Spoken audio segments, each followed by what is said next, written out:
لوگ تو کہتے ہیں تسی پھوکاں دے لگے ہو، بھائی دودھ سے بھی علم آتے. حضور فرما رہے ہیں کہ میں نے بچا ہوا دودھ تجھے دیا ہے. کسی نے حضرت علی سے کہا تھا کہ علی، جناب علی نبی پاک صلی اللہ علیہ وسلم کے وصال کے بعد نا معرفت کھولنے لگے تھے. ایک لفظ ہمارے صوفیاء میں، سالکین طریقت میں بڑا معروف ہے، اس کو کہتے ہیں فیض. فیض دینا، فیض لینا. بعض تصوف کے مخالفین لفظ فیض پر اعتراض بھی کرتے ہیں کہ وہ کیا ہوتا ہے. نبی پاک سید عالم صلی اللہ تعالی علیہ وآلہ وسلم کی سنت اور شریعت میں اور دین میں اس کا پورا ایک مقام ہے. علم دو قسم کے ہوتے ہیں، ایک خبر کا علم ہوتا ہے اور ایک نظر کا علم ہوتا ہے.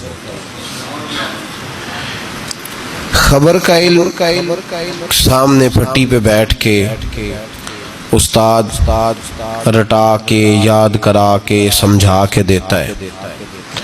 اور یہ جو نظر کا علم ہوتا ہے، جو بعض اوقات کسی درویش کی موج آتی ہے اور کسی سے راضی ہوتا ہے تو وہ بس اس طرح کی دعا کرتا ہے کہ اللہ سارے مسئلے حل فرما دیتا ہے، سینے روشن کر دیتا ہے رب تعالی. اقبال نے کہا خرد کے پاس خبر کے سوا کچھ اور نہیں، پر تیرا علاج اب نظر کے سوا کچھ اور نہیں. تیرا علاج نظر کے سوا کچھ اور نہیں. تجھے اب کسی کی نظر کی ضرورت ہے، اور اس نظر کا حال کیا ہے؟ اقبال خود کہتے ہیں نہ تیغ و تیر میں نہ لشکر و سپاہ میں ہے، نہ تیغ و تیر میں نہ لشکر و سپاہ میں ہے، جو بات مرد قلندر کی بارگاہ میں ہے. نہ تیغ و تیر میں نہ لشکر و سپاہ میں، جو بات مرد قلندر کی بارگاہ میں ہے. اس وظیفے پہ غور فرمائیے جو میں عرض کر رہا ہوں. سورۃ رحمان کے میں نے ابتدائی 2-3 کلمات تلاوت کیے. قریش مکہ یہ کہا کرتے تھے کہ نبی پاک صلی اللہ تعالی علیہ وسلم کو کوئی بشر سکھاتا ہے، معاذ اللہ کسی آدمی سے سیکھ کے آتے ہیں تو ہمیں آیتیں بتاتے ہیں آگے. اللہ کریم نے فرمایا الرحمن علم القرآن، فرمایا کوئی بشر نہیں سکھاتا، رحمان خود انہیں قرآن سکھاتا ہے. رحمان نے خود قرآن سکھایا. خلق الانسان، اور پھر میں نے اس انسان کامل محمد عربی کو پیدا فرمایا ہے. حضور امی ہیں. امی کا معنی معاذ اللہ بعضوں نے اپنی قرآن پاک کے ترجمے کیے تو امی کا معنی ان پڑھ کر دیا ہے، حالانکہ امی کا معنی ہے بغیر پڑھا ہوا، جو دنیا میں کسی سے پڑھا نہ ہو، جو پڑھ کے آیا ہو اسے امی کہا جاتا ہے. نبی پاک صلی اللہ علیہ وسلم کو خود رب کریم نے پڑھایا. حضور فرماتے ہیں میں نے اپنے رب سے ادب سیکھا ہے اور بڑا ہی پیارا سیکھا ہے. قرآن مجید نے کہا کہ محبوب کا تو یہ حال ہے کہ اب یہ اپنی مرضی سے بولتے ہی نہیں. رب فرماتا ہے یہ میرے نگاہ کرم میں رہتے ہیں. وما ينطق عن الهوى ان هو الا وحی یوحى، یہ اپنی مرضی سے کوئی بات نہیں کرتے، وہی کرتے ہیں جو رب انہیں وحی ارشاد فرماتا ہے. یہ علم ڈائریکٹ اللہ تعالیٰ نے اپنے محبوب کو عطا فرمایا. قرآن مجید کی 2 جگہ سے میں نے سورہ نجم بھی پڑھی ہے، سورہ رحمان بھی پڑھی ہے. ہم آپ کو ہر چیز کی دلیل قرآن و سنت سے دیتے ہیں. تو فرمایا اللہ کریم نے کہ میرا حبیب اپنی مرضی سے بولتا نہیں، جب میں حکم دیتا ہوں تو. اب سنیے ترمذی شریف کی حدیث، نبی پاک علیہ السلام معراج کا واقعہ بیان کرتے. حضور فرماتے میں نے اپنے رب کا دیدار کیا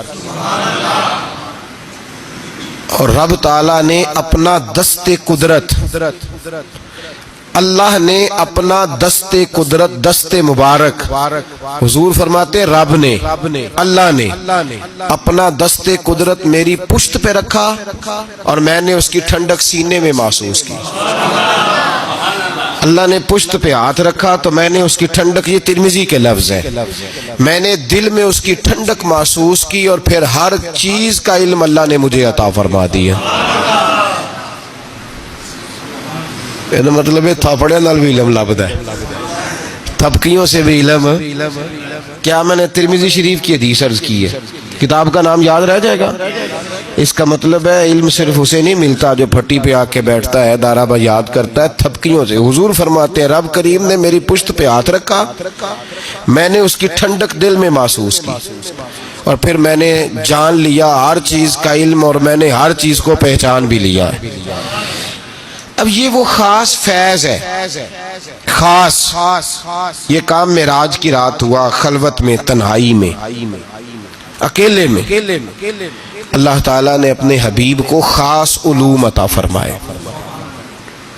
اب نبی پاک نے یہ علم، یہ اس کو کہتے ہیں سینہ بسینہ علم، یہ منتقل ہوتا ہے، یہ آگے تقسیم ہوتا ہے۔ نبی پاک صلی اللہ علیہ وسلم نے کہیں بھی کنجوسی نہیں فرمائی معاذ اللہ تقسیم کرنے۔ حضور علیہ السلام نے فرمایا اللہ تعالیٰ نے میرے سینے میں جو کچھ رکھا تھا میں نے نکال کے ابو بکر کے سینے میں رکھا ہے۔ پھر فرمایا یہ جو علی ہے نا، اگر میں شہر ہوں نا علم کا تو علی اس کا دروازہ ہے۔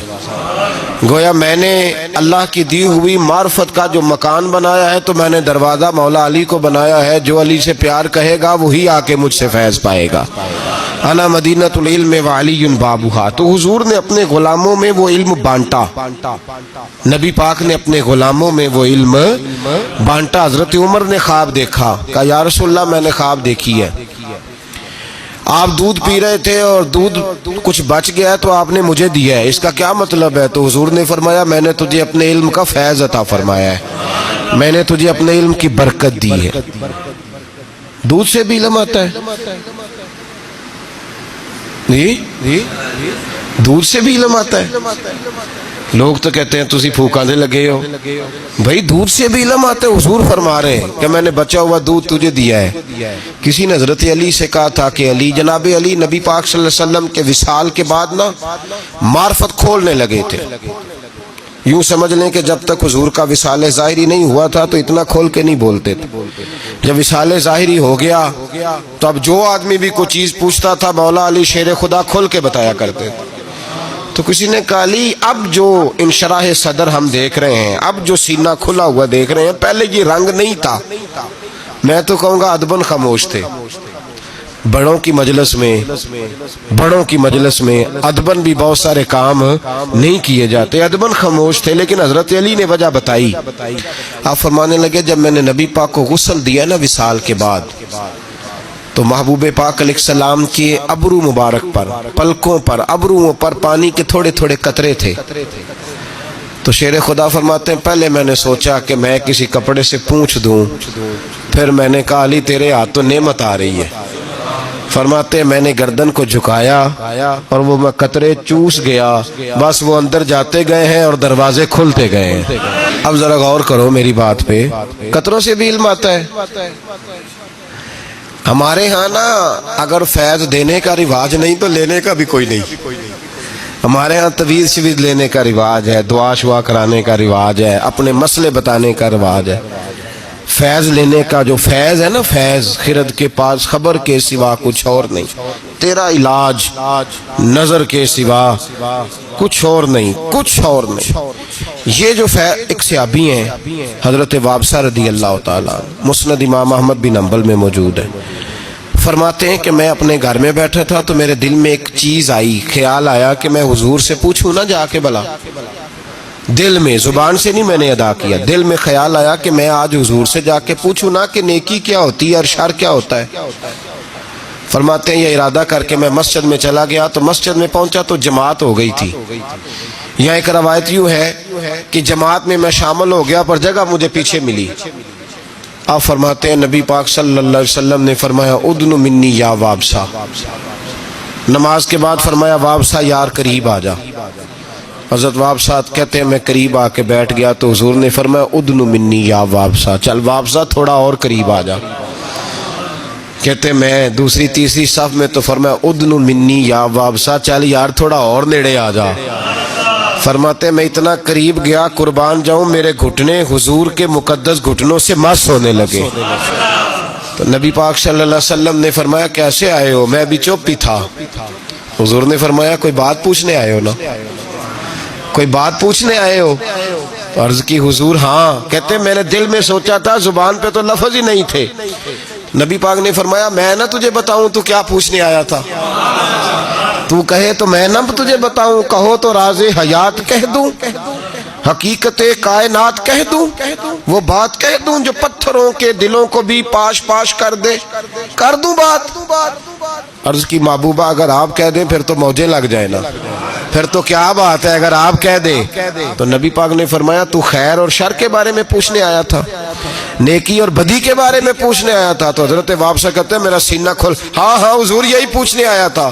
فرماتے محبوب نے ہاتھ اٹھایا، فضا میں بلند کیا اور میرے دل پہ مارا، سینے پہ رکھا، فرمایا سوال میں نے بتا دیے ہیں، جواب اپنے دل سے لے لے، میں نے تیرے دل کو عالم دین بنا دیا ہے، جب اپنے دل سے جا کے فتویٰ پوچھ لے۔ یہ کون سا علم ہے جناب؟ سینے پہ ہاتھ رکھنے سے بھی علم آتا ہے، دودھ پینے سے بھی علم آتا ہے، چہرے پہ لگے ہوئے پانی کے قطرے کوئی آدمی چوس لے تب بھی علم آتا ہے۔ خرد کے پاس خبر کے سوا کچھ اور نہیں، تیرا علاج نظر کے سوا کچھ اور نہیں۔ محدث اعظم پاکستان مولانا سردار احمد صاحب رحمۃ اللہ علیہ کے پاس ایک بی بی بچہ چھوڑ گئی، کہ حضرت درس نظامی پڑھائیں، 2 4 5 مہینے دیکھا تو فرمانے لگے یہ نہیں چل سکتا، کچھ بچے کن ذہن ہوتے ہیں بیچارے، نہیں چل پاتے۔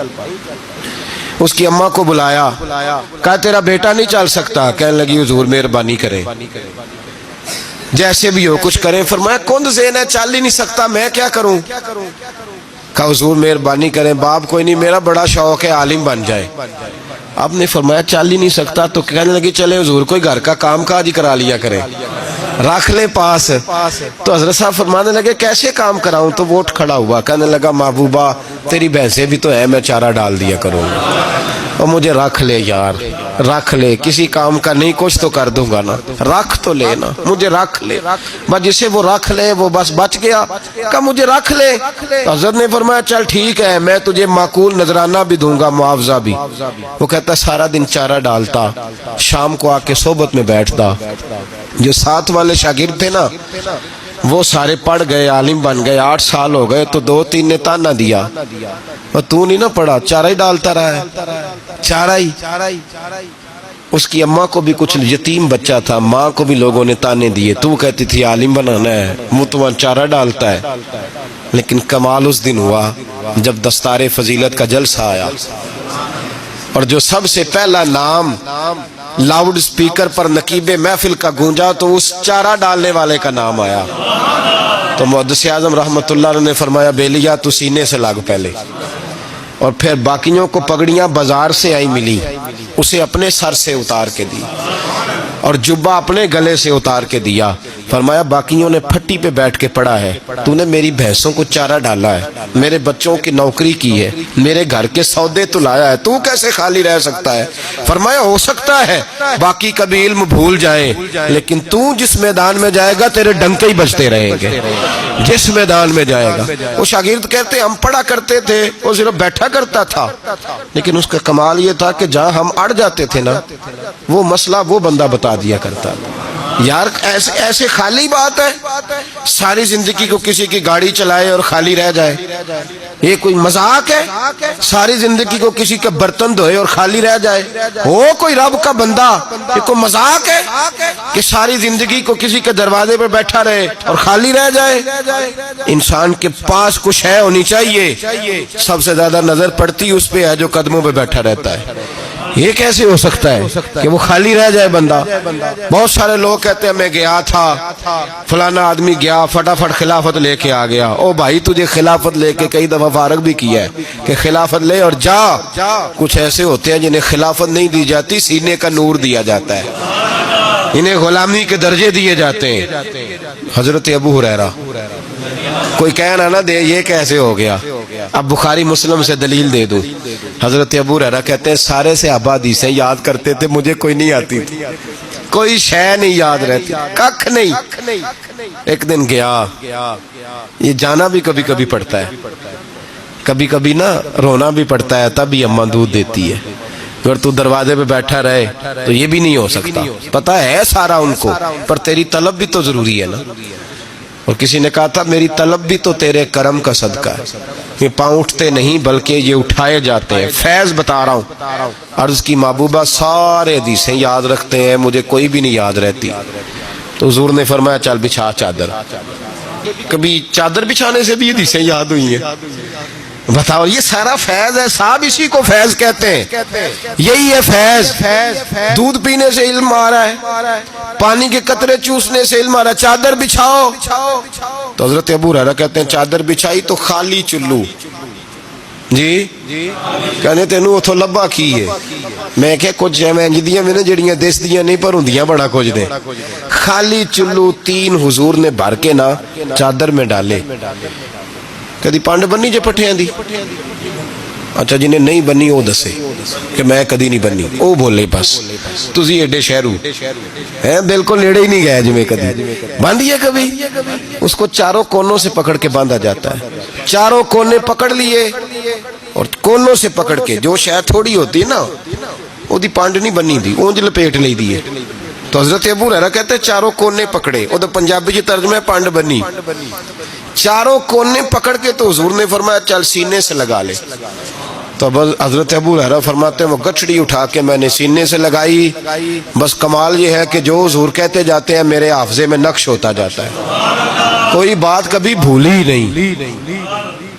یہ پنڈاں دے صاحب نال حضور فیض ونڈیا ہے، پنڈاں دے صاحب نال جی۔ یہ اب گچڑی چھوٹا لفظ ہے نا، میں لفظ کہاں سے لاؤں، پانڈ ذرا تھوڑی بھاری ہوندی ہے، پنڈاں دے یہ فیض ہے، یہ ملتا ہے بزرگوں کے آستانوں سے، یہ ملتا ہے۔ یہ آج بھی 2 شرطیں ہیں، دینے والا کامل ہو، پہلے اس نے کہیں سے لیا ہو، ایسے خالی نہ ہو، پہلے اس کے پاس ہو، اور دوسری شرط یہ ہے کہ جو لینے والا ہے نا اس کا پیالہ بھی خالی ہو۔ اگر وہ پہلے سے بھرا ہوا ہے نا، صوفی ہے، پہلے ہی بڑا درویش ہے، پہلے ہی بڑا پڑھا لکھا ہے، پہلے ہی بڑے مسئلے آتے ہیں، اور پیر صاحب کوئی مشورہ دے لیتا ہے ٹائم نکال کے، تو پھر نہیں۔ تو بھائی یاد رکھو یہ فیض ہے، یہ ملتا ہے۔ یہ اگر علم کا فیض بند نہیں ہوا تو نظر کا فیض بھی بند نہیں ہوا۔ اگر حدیثیں پڑھی جا رہی ہیں، پڑھائی جا رہی ہیں، تو نظر کا فیض بھی اسی طرح دیا جا رہا ہے۔ تو کسی شاعر نے کسی درویش کے سامنے کھڑے ہو کے منت کی تھی اور اس نے کہا تھا تیری ایک نظر کا کمال ہے پر میری زندگی کا سوال ہے، اب مہربانی کر، توجہ کر۔ تو میرے بھائی یہ جو عرس ہوتے ہیں نا بزرگوں کے، عرس، یہ عرس والے دن فیض عروج پہ ہوتا ہے۔ عرس والے دن، عرس کا لغوی معنی شادی ہے۔ نبی پاک صلی اللہ علیہ وسلم نے فرمایا جب کوئی مومن کامل نکیرین کے نکیروں کے سوالوں کے صحیح جواب دے دیتا ہے تو فرشتے کہتے ہیں نم کا نومت العروس، اس طرح سو جا جیسے دلہن سویا کرتی ہے۔ تو عرس یہ نکلا ہے اس موقع سے جس دن کوئی دلہا بنا ہوتا ہے۔ تو اس دن جو اللہ کے جو ولی ہوتے ہیں نا، یہ پورے عروج پہ ہوتے ہیں۔ پتہ ہے نا دولہے کے پاس کتنے لوگ آتے ہیں؟ پہلے کبھی نہیں آتے، بعد میں روز آتے، کہندہ میرے بھی بندے نے۔ کتنے آتے ہیں؟ عرس والے دن جو صاحب عرس ہوتے ہیں نا، ان کا کرم، ان کا فیض عروج پہ ہوتا ہے عرس والے دن، خاص دنوں میں۔ اس لیے اہل اللہ کے عرس کیے جاتے ہیں، اور عرس کے دنوں میں بعض لوگ زیادہ توجہ کرتے ہیں عرس کے، اس لیے ہم لوگ عرس والے ہیں، اس لیے کہ ہمارے بزرگ خالی نہیں، وہ آج بھی فیض تقسیم کرتے ہیں۔ عرس والے دن جو محروم رہ گیا وہ محروم رہ گیا، سمجھ لیں دینے والے عروج پہ ہوتے ہیں، انہوں نے دروازہ کھولا ہوتا ہے کہ آ جاؤ لے لو کوئی چیز۔ ہو سکتا ہے آپ کو 2 دہاڑی دکان پہ اتنا نان میسر آیا جتنا آپ کو عرس پہ آنے کی وجہ سے میسر آئے، اور یہ عام ہے ہر سلسلے کے لیے۔ کسی بھی سلسلے کا بزرگ ہو نا، بابا صاحب کا عرس ہو، کسی کا بھی، تو وہ نوازتے ہیں۔